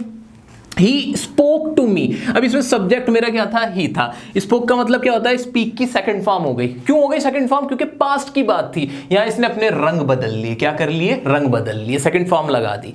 तो इसलिए हमारी स्पीक यहां पे क्या है, ये फाइनाइट वर्ब हो गई। इसी तरह अ बॉयज बेस्ट फ्रेंड, जो एक लड़का होता है उसका बेस्ट फ्रेंड क्या होता है, इज आया, इज हिज मदर। या आर क्यों नहीं आया, इज क्यों आया? क्योंकि ये लड़के, ए बॉय, इससे इसको हमने क्या कहते हैं देखा था, इसको देखते हुए हमने यहाँ पे इसका इस्तेमाल किया। इज इट क्लियर और नॉट? तो मेन इंपॉर्टेंट पॉइंट यहाँ पे क्या है कि ये पर्सन को देखा, यहाँ सिंगुलर था, इज आ गया, प्लूरल होता आर हो जाता, आई होता एम होता, यानी इज मेरी क्या है, इज मेरी क्या है, इज मेरी क्या है, फाइनाइट वर्ब है। यहां पे स्पीक हो सकता था, स्पोक क्यों हो गया, second form I, past indefinite tense था, इसलिए स्पीक क्या है मेरी, स्पीक क्या है, स्पीक मेरी फाइनाइट वर्ब है। क्लियर हो रहा है कि नहीं? अच्छा मेरी बात याद रखो, मैंने आपसे कहा है कि जितनी भी वर्ब्स हैं, हेल्पिंग वर्ब्स या आपकी मेन वर्ब, वो सब फाइनाइट ही हैं, उसमें से निकल के आई है हमारी नॉन फाइनाइट वर्ब्स। ये याद रखना। मैंने ये मिटा दिया, इसके लिए मैं आप लोगों से क्षमा चाहता हूं। ठीक है आगे बढ़ते हैं। दे रॉब्ड द बैंक, उन्होंने बैंक को लूटा, रॉबरी करी। अब यहां सेकंड फॉर्म क्यों आई, इसने भी रंग बदल लिया टेंस की वजह से, तो रॉब भी क्या मेरी फाइनाइट वर्ब है। ठीक है, ऐसे शी इज माई सिस्टर। अब ये आप बताओ मुझे, यहां इज क्यों आया, क्या ये इज मेरा फाइनाइट वर्ब है कि नहीं, कॉमेंट करके बताओ। वी आर लाफिंग, या आर क्यों आया, इसने पर्सन को देखा, प्लूरल था इसलिए आर आ गया, तो आर भी मेरी क्या है, फाइनाइट वर्ब है। ये तो कहानी खत्म होती है फाइनाइट वर्ब की, जो कि बड़ी आसान थी। मैंने आपसे कहा जितनी भी वर्ब्स हैं वो फाइनाइट वर्ब ही हैं। नॉन फाइनाइट क्या है फिर? नॉन फाइनाइट इन्हीं में से निकल के आई हैं। कैसे निकल के आई हैं बता देता हूं।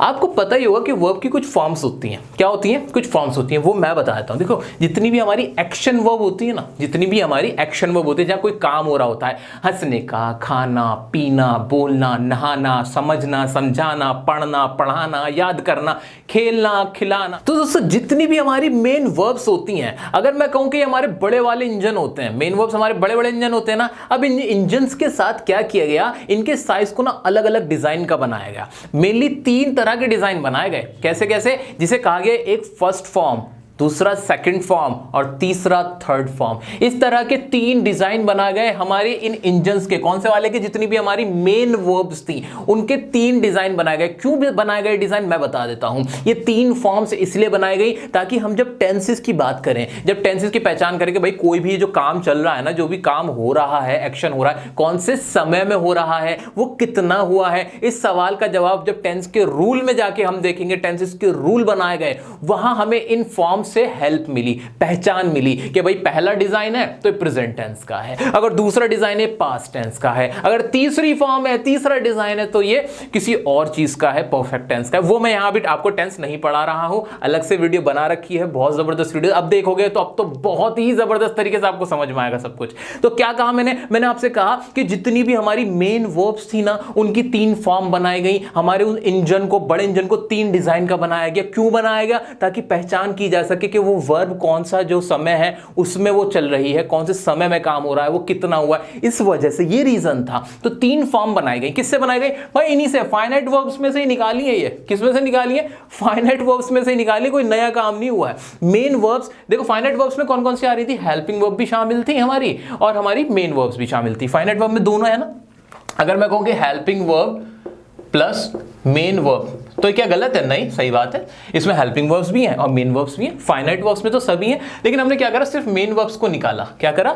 सिर्फ जो मेन वर्ब्स थी, एक्शन वर्ब्स थी, उनको निकाला, उनकी फॉर्म का इस्तेमाल किया। क्या किया? उनके 3 फॉर्म में हमने डिवाइड किया, 3 फॉर्म बनाई, उनका इस्तेमाल किया डिफरेंट डिफरेंट तरीके से। कभी फर्स्ट फॉर्म के साथ कुछ लगा दिया, कभी सेकंड फॉर्म के साथ कुछ लगा दिया, कभी थर्ड फॉर्म के साथ कुछ लगा दिया। क्यों किया हमने ये क्यों किया? टेंसेस के लिए बनाई थी भाई हमने तो ये जो हमने ये रेसिपी बनाई थी, ये तो हमारी टेंसेस के लिए थी, ताकि वक्त की पहचान की जा सके। फिर हमने इसको अलग से बना के इसका अलग से इस्तेमाल क्यों किया? अरे कर लिया, बस ऐसे ही कर लिया। तो वही कर लिया। हमने सोचा कि जब हमने 3 फॉर्म बनाई ही है, मेहनत की ही है, डिजाइन 3 नए बनाए ही हैं, टेंस के लिए बनाए थे कि भाई कौन सी पहचान की जा सके, कौन सा टेंस कौन से वक्त में काम हो रहा है। तो हमने सोचा कि इसका और भी फायदा उठा लिया जाए, आम के आम गुठलियों के दाम, इस तरह से हमने कर लिया। ठीक है, तो हमने उनसे क्या करा? इन 3 फॉर्म्स का इस्तेमाल करते हुए, first form, second form, third form, इन 3 फॉर्म्स का इस्तेमाल करते हुए हमने रूल बनाए यहां पे। किसके? इन्फिनेटिव के, जेरेंड के और पार्टिसिपल के। इनके इस्तेमाल क्या है? इनके भी बहुत मजेदार इस्तेमाल है, अभी आपको बहुत शॉर्ट में बहुत आराम से बता दूंगा। अभी एक और सवाल है, सर ये जो 3 फॉर्म ऑफ वर्ब्स होती हैं जो कि टेंस में इस्तेमाल होती हैं, वो लर्न कैसे करें, याद कैसे करें? हमें बड़ी दिक्कत आती है। उसका भी समाधान आपके लिए निकाल रखा है। YouTube पे सर्च कर सकते हो, डिस्क्रिप्शन में लिंक दे दूंगा, जहां पे आप लिखना वर्ब बाय डियर सर। उसमें मैंने एक छोटी सी वीडियो बना रखी है जिसमें मैंने आपको सिखाया हुआ है कि कैसे 3 फॉर्म ऑफ वर्ब्स आप बहुत आसानी से ट्रिक के साथ याद कर सकते हो। तो आपकी ये समस्या भी खत्म हो गई। आइए अब इनके बारे में पढ़ते हैं कि भाई नॉन फाइनाइट वर्ब्स में क्या जुगाड़ लगा रखा है हमने।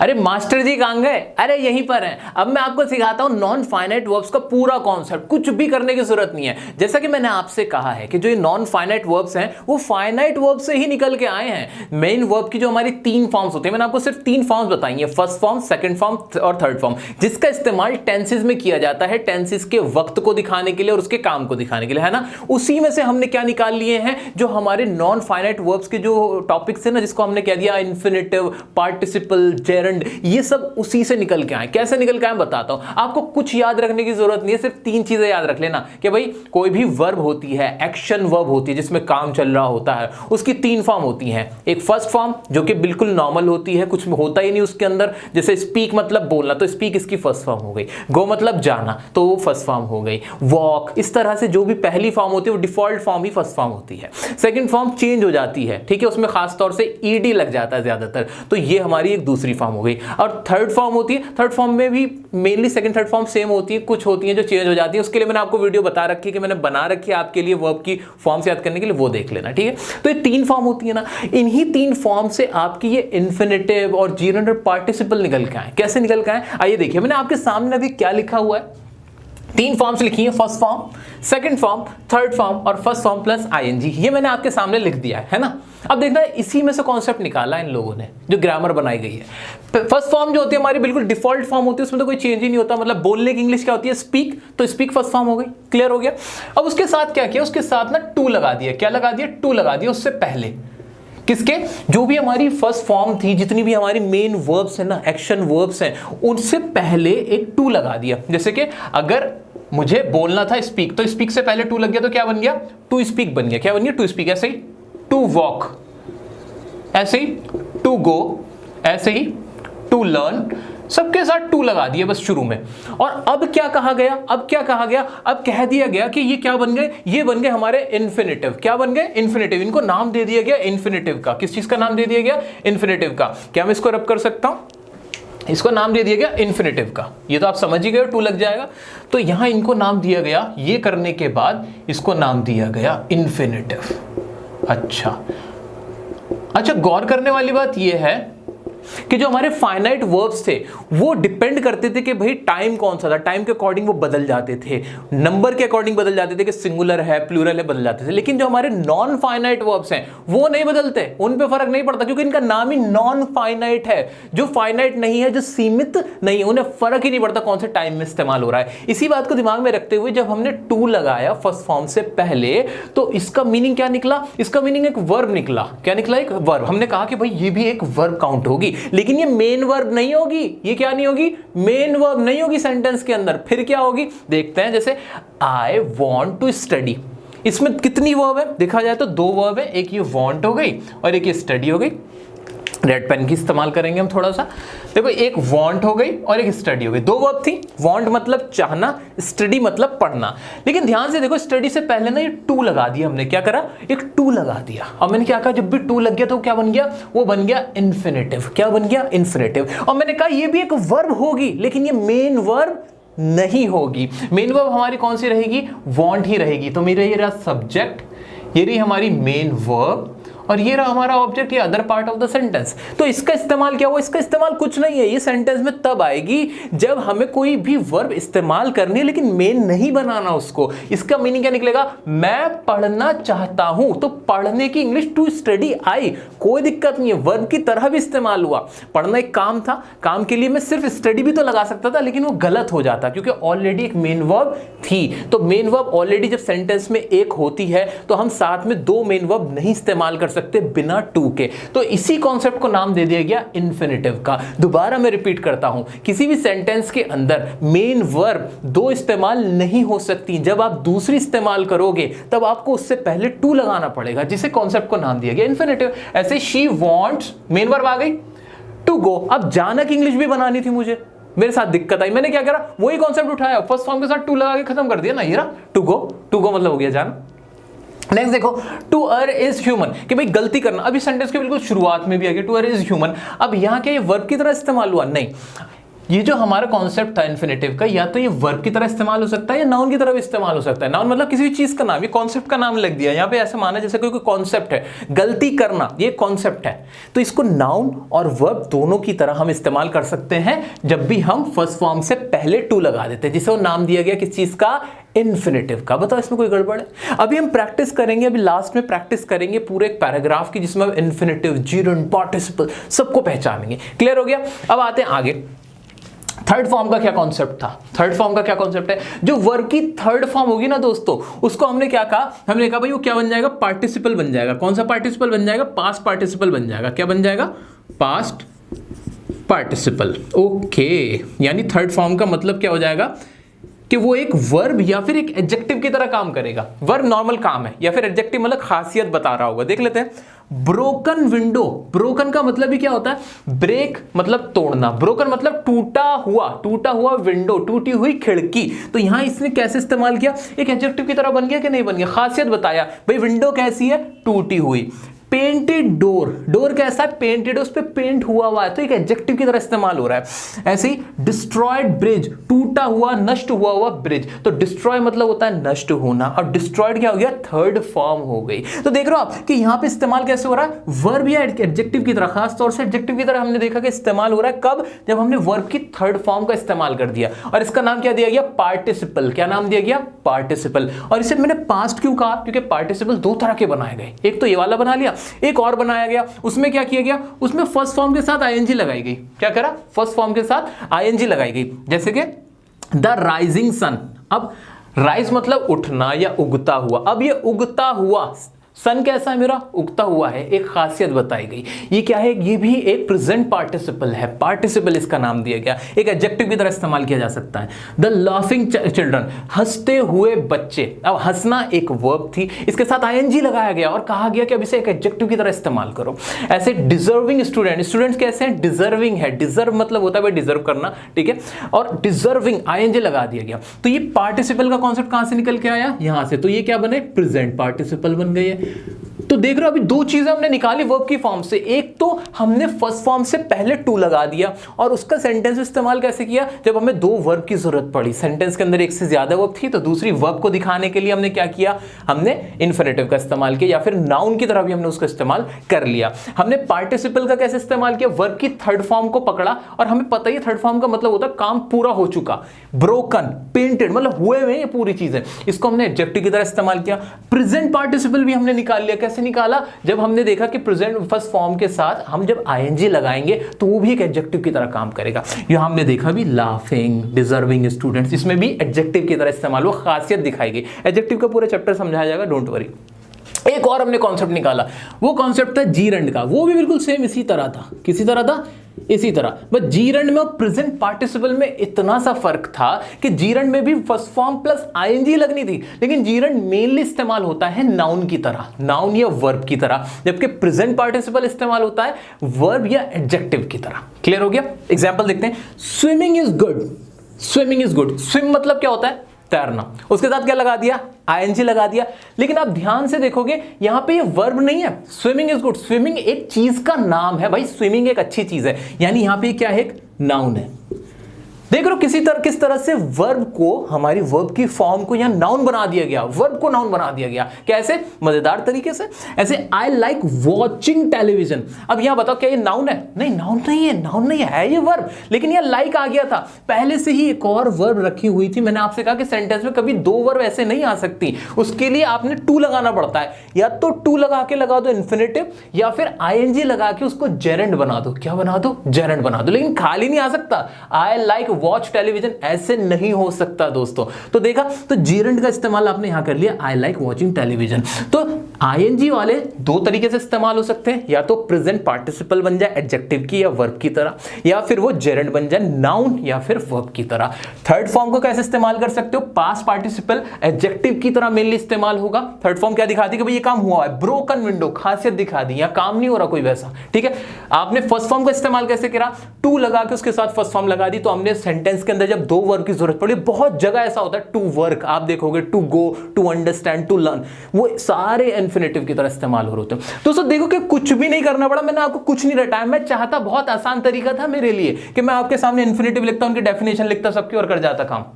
मैंने ऐसा नहीं किया, मैंने आपको एक कॉन्सेप्ट समझाया। मैं चाहता हूं कि आपको सब कुछ क्लियर हो जाए।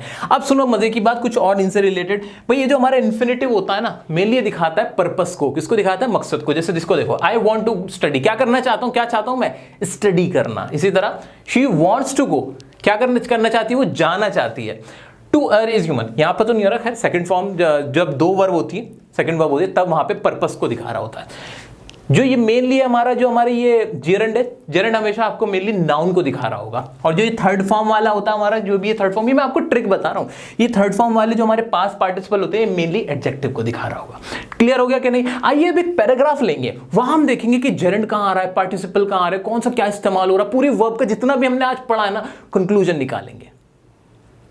दोस्तों मुझे बहुत खुशी हो रही है कि मैंने आपको इतने अच्छे तरीके से सारी चीजें कवर करा दी हैं। मुझे पूरा भरोसा है मेरे सभी साथियों पे कि अब उन्हें वर्ब का पूरा कॉन्सेप्ट क्लियर हो चुका है। बार बार कह रहा हूं कि टेंसेस नहीं देखे हैं तो मेरी वीडियो देख लेना जाके, tenses by dear sir, description में सारी वीडियोस के लिंक दे रखे हैं। अब आपको टेंसेस इतने पक्के हो जाएंगे ना, जिसको डर लगता था ना इंग्लिश से, भाई इंग्लिश बहुत डर लग रहा है, ग्रामर से डर लग रहा है, एग्जाम्स की तैयारी कर रहे हैं, कंपेटिटिव की फेल हो जाएंगे, भाई सब क्लियर हो जाएगा, बिल्कुल क्लियर हो जाएगा। एक बार बस देख लो, ठीक है। आइए अब कुछ एग्जाम्पल देखते हैं। मैंने आपको इन्फिनेटिव और जेरेंड और पार्टिसिपल पढ़ा तो दिए हैं, अब थोड़ा सा इनको मैंने फॉर्मलाइज मैनर पे लिख दिया कि भाई इन्फिनेटिव की पहचान क्या होती है, टू लगा होगा, मेन वर्ब की फर्स्ट फॉर्म होगी और मेनली इसका इस्तेमाल पर्पस को दिखाने के लिए किया जा रहा होगा सेंटेंस के अंदर। जेरेंड में मेन वर्ब की फर्स्ट फॉर्म के साथ आईएनजी हमेशा लगी हुई मिलेगी और मेनली इसका इस्तेमाल नाउन या फिर वर्ब के तौर पे हो रहा होगा। एग्जांपल भी हमने देखे थे। पार्टिसिपल में क्या होता है, मेन वर्ब की थर्ड फॉर्म होगी और मेन वर्ब की फर्स्ट फॉर्म के साथ आईएनजी में भी पार्टिसिपल का इस्तेमाल होता है, ठीक है। तो ये हो गए हमारे पार्टिसिपल। अब इन तीन का ही इस्तेमाल करते हुए कुछ यहाँ पे सेंटेंस लिखे हैं, साथ ही साथ वो जो इंजन वाली बात हमने बहुत पहले शुरू की थी ना, वो भी देखेंगे कि कैसे सेंटेंस में सब्जेक्ट, वर्ब और ऑब्जेक्ट लग के एक गाड़ी चलती है। आइए देखते हैं। पहला सेंटेंस है हमारा, Kamal was really bad at gardening. Kamal यहां पे क्या है मेरा, जल्दी बता दो, सब्जेक्ट है, ठीक है। वर्ब ढूंढते हैं, वॉज आ गई, क्या आ गई, वॉज आ गई। क्या ये मेरी एक वर्ब है? क्या ये मेरा एक छोटा इंजन लगा हुआ है? हाँ है। कमल कैसा था भाई? हालत को बताने के लिए। Kamal was really bad, Kamal bad था यानी बुरा था। और क्या थी वर्ब की डेफिनेशन? जरा बताना, मैं भूल सा गया हूं, मेरी याददाश्त आजकल जरा खराब हो रही है, उम्र हो रही है ना। जरा बताओ क्या थी डेफिनेशन वर्ब की? वर्ब की डेफिनेशन यही तो थी, किसी काम के करने या होने का पता हो। यहां ये हालत का ही तो बता रहा है कि कैसी हालत है, state of being. Kamal bad था भाई, कैसा था? बैड था, बुरा था। कमल बुरा था, इसलिए मेरी ये वॉज क्या हुई? एक वर्ब हो गई। हो गई कि नहीं? अच्छा अब जल्दी से बता दो, आप बड़े हो गए हो, वर्ब का टाइप कौन सा? जल्दी बता दो। बिल्कुल सही जवाब, हेल्पिंग वर्ब है। ऑक्सिलरी कौन सी वाली? बी वाली। हाँ बिल्कुल सही बात, पास्ट की बात हो रही थी। क्लियर? आगे बढ़ते हैं। और कोई वर्ब है इसमें? Really bad at gardening. Gardening मतलब होता है गार्डनिंग करना। क्या? गार्डनिंग करना यानी रख रखाव करना, गार्डन को बना रखना, इसको काम को बोलते हैं। क्या ये गार्डनिंग यहां पे कोई मेरी वर्ब है क्या? वर्ब है ना, वर्ब तो है। टाइप कौन सा है? आ जाओ नॉन फाइनाइट्स पे। कब लगता है आईएनजी? कब लगा देते हैं आईएनजी? कौन सी फॉर्म में लगा देते हैं? क्या बोलते हैं उसको? बता दो जल्दी से। इसको बोलते हैं, याद आ रहा है, जीरंड। क्या बोलते थे हम लोग? जीरंड नहीं बोलते थे, भूल गए क्या? याद है? अच्छे से याद है। अच्छा जी, जीरंड होता था जिसमें वर्ब की फर्स्ट फॉर्म के साथ आईएनजी लगा लेते थे और ये एक वर्ब की तरह इस्तेमाल हो रहा है। सर ये प्रेजेंट पार्टिसिपल भी तो हो सकता था, लेकिन तब ये एडजेक्टिव की तरह मेन इस्तेमाल होता। यहाँ पे एडजेक्टिव की तरह नहीं था, नॉर्मल एक वर्ब की तरह इस्तेमाल हो रहा था। क्या है? मेरा एक जीरंड है। क्लियर है? तो दोस्तों देखा हमने कि भाई गार्डनिंग को हमने क्या मान लिया कि भाई ये या तो एक नाउन या वर्ब की तरह इस्तेमाल हो रहा है, ये हो ना हो, या फिर क्या है? एक जेरेंड है। नेक्स्ट है हमारा studying is one of Ron's favourite things to do. अब इसमें स्टडिंग आ गया। स्टडी वर्ड का मतलब क्या होता है? काम होता है। स्टडी का मतलब होता है पढ़ाई करना, उसके साथ आईएनजी लगा हुआ है। जल्दी से बता दो ये मेरी नॉन फाइनाइट वर्ब है कि नहीं? है। और फिर क्या होगा इसके साथ? इसके साथ क्या होगा? इसके साथ कुछ भी नहीं होगा, आईएनजी लगा हुआ है। मुझे समझ में आ गया ये क्या है? ये भी मेरा एक जेरंड है। ठीक है, अब इज लगा हुआ है। क्या इज एक वर्ब है? हाँ स्टडी है। क्या? वन ऑफ, ये भी स्टेट ऑफ बीइंग को दिखा रहा है। फिर वही वर्ब की डेफिनेशन याद आ रही है? बिल्कुल। तो इज भी मेरी एक वर्ब हो गई। देख रहे हो कि वर्ब एक सेंटेंस में एक से ज्यादा बार भी इस्तेमाल हो सकती हैं, तरह तरह से इस्तेमाल हो सकती हैं। छोटा इंजन लगाया, सपोर्टिव इंजन लगा लिया, मेन इंजन लगा दिया, जितनी भी आपको अपने सेंटेंस में जान डालनी थी, उसमें ताकत डालनी थी, आपने झोंक दी। आगे बढ़ते, one of Ron's favourite things to do. To do का मतलब टू लग के मेन वर्ब की फर्स्ट फॉर्म लग गई है। मैंने आपसे कहा था कि डू मेन वर्ब की तरह भी इस्तेमाल होता है। ऐसा कब होता था? इन्फिनेटिव में होता था ना, टू के साथ मेन वर्ब की फर्स्ट फॉर्म। ये पर्पस को दिखाता था। तो इसका सेंटेंस का मीनिंग क्या निकला भाई? जो स्टडिंग है, पढ़ाई है, रॉन का सबसे फेवरेट चीज है करने को या करने के लिए, ये इसकी आवाज निकली क्योंकि पर्पस को दिखा रहा है, करने के लिए, जाने के लिए, इस तरह के लिए। ठीक है, नेक्स्ट है विनोद, सब्जेक्ट हो गया मेरा। जस्ट वांटेड, फिर कुछ आया। वांट मतलब क्या होता है? चाहना, लेकिन यहां पर कौन सी फॉर्म लगी? सेकंड फॉर्म लगी, जस्ट वांटेड, यानी इसमें कोई टेंस का रूल लग रहा होगा। लेकिन क्या ये वर्ब है? पहचान गए ना? वर्ब को तो पहचान गए, बिल्कुल पहचान गए। टू गो, इसमें भी इन्फिनेटिव वाला आपका रूल लग गया। टू है, मेन वर्ब है, टू गो अब्रॉड। विनोद क्या करना चाहता था? अब्रॉड जाना चाहता था। इसमें भी टू गो मेरा क्या है? एक इन्फिनेटिव है। मानते हो कि नहीं मानते? क्या ये एक वर्ब है? मैं आपसे कह रहा था कि इन्फिनेटिव का इस्तेमाल हम कब करते? तब करते सेंटेंस में जब एक से ज्यादा वर्ब का इस्तेमाल हो रहा हो, एक्शन वर्ब का इस्तेमाल हो रहा हो, और हमारी मेन वर्ब ऑलरेडी हमें पता, वांटेड मेन वर्ब थी, जाने की इंग्लिश बनानी थी, तो खाली गो नहीं आ सकता था, टू आना ही था, इन्फिनेटिव का इस्तेमाल हो गया। नेक्स्ट है आई हैव, आई सब्जेक्ट था, हैव आ गया मेरा। हैव क्या है? जल्दी बताओ। मेरे पास है आई। अच्छा, ये सेंटेंस दूसरा है, थोड़ा आगे बढ़ते हैं। चलो, आई हैव जस्ट सीन, इतना तो पता है कि हैव वर्ब है। ठीक है, हेल्पिंग वर्ब है कि मेन वर्ब है, वो देखते हैं। I have just seen. अब अगर आपने टेंस के रूल पढ़ रखे हैं, पढ़ लोगे, कोई दिक्कत नहीं, मेरे अंदाज में वीडियो देख लिए तो हो गया तुम्हारा काम, जो मैंने पढ़ा रखे हैं आपको। तो ये हमारा परफेक्ट टेंस है। आई हैव जस्ट सीन, सी की थर्ड फॉर्म सीन हो जाती है। तो यहां एक मेन वर्ब आई, यहां पे एक helping verb I. A drunk man, drunk का मतलब क्या होता है? ड्रंक का मतलब होता है जिसने पी हुई होती है, ऑलरेडी वो ड्रंक है, यानी खासियत बताई जा रही है, वो आदमी कैसा है भाई? कैसा है? शराब पिया हुआ है, उसने ड्रिंक की हुई है, तो उसको क्या बोलते हैं हम? ड्रंक। थर्ड फॉर्म का इस्तेमाल हुआ मेन वर्ब की। कब होता है ऐसा इस्तेमाल? देखो पार्टिसिपल में मेन वर्ब की थर्ड फॉर्म एडजेक्टिव की तरह इस्तेमाल हो रही है। आ गए यहाँ पे ड्रंक क्या है? यहाँ पे एक पार्टिसिपल है। ठीक, देखा वर्ब का इस्तेमाल कैसे हुआ। नेक्स्ट है it looks like, it looks अब लुक का मतलब क्या होता है? देखना, कि भाई दिखाई पड़ना किसी चीज का। मेन वर्ब है, बिल्कुल है। Like you want to win, अब यहां भी टू विन हो गया, बार बार बताने की जरूरत नहीं, मेरे दोस्त बहुत समझदार हो गए कि ये इन्फिनेटिव है। बाकी के 3 आपको दिए मैंने होमवर्क में, चाहिए आप भी क्या याद रखेंगे। कोई दिक्कत आए, जरा सी भी दिक्कत आए, इंस्टाग्राम पे मुझसे पूछ सकते हो, डियर सर काशिफ की आईडी है, वहां जाके आप खुद मुझसे पर्सनल में भी डाउट पूछ सकते हो। मैं आपके लिए हमेशा तैयार हूं, हमारी पूरी टीम आपके लिए तैयार है। डियर सर ऑफिशियल को अगर आपने अभी तक फॉलो नहीं किया तो फॉलो कर ले, हमारे डियर सर चैनल को फॉलो कर ले। और अभी मुझे पूरी उम्मीद है कि वर्ब का कॉन्सेप्ट आपका पूरा क्लियर हो चुका है। जैसा कि मैंने आपसे प्रॉमिस कर रखा है, मैं आपको पार्ट्स ऑफ स्पीच पूरी करवा रहा हूं। आज ये तीसरा हुक्रक्स ढूंढ लिया है हमने और उसको नष्ट कर दिया है। वर्ब का टॉपिक खत्म हो गया। अगले पार्ट्स ऑफ स्पीच के हम टॉपिक को स्टार्ट करेंगे। तब तक के लिए अगर आपको कोई भी डाउट आता है हमसे कांटेक्ट कर सकते हैं। वीडियो कैसी लगी दोस्तों जरूर बताना, अपने दोस्तों के साथ प्लीज शेयर करना। बहुत मेहनत लगती है, बहुत ज्यादा मेहनत लगती है, आपको दिख ही गया होगा। इतना सब कुछ कवर कराया, कुछ नहीं छोड़ा मैंने आपके लिए। तो अब नेक्स्ट वीडियो मिलेगी पार्ट्स ऑफ स्पीच के, हम आगे बढ़ेंगे, देखते हैं अब आगे कौन सा टॉपिक आपका इंतजार कर रहा है। तब तक के लिए चैनल को सब्सक्राइब कर लीजिएगा, बेल नोटिफिकेशन को अगर नहीं प्रेस किया उसको प्रेस कर लेना, दोस्तों के साथ शेयर करना, वीडियो को लाइक करना और हमारे टेलीग्राम ग्रुप पे ज्वाइन कर लेना। कोई भी पीडीएफ होगी आपको वहां मिल जाएगी। मिलते हैं नेक्स्ट टॉपिक में नेक्स्ट वीडियो के साथ, तब तक के लिए बने रहें डियर सर के साथ।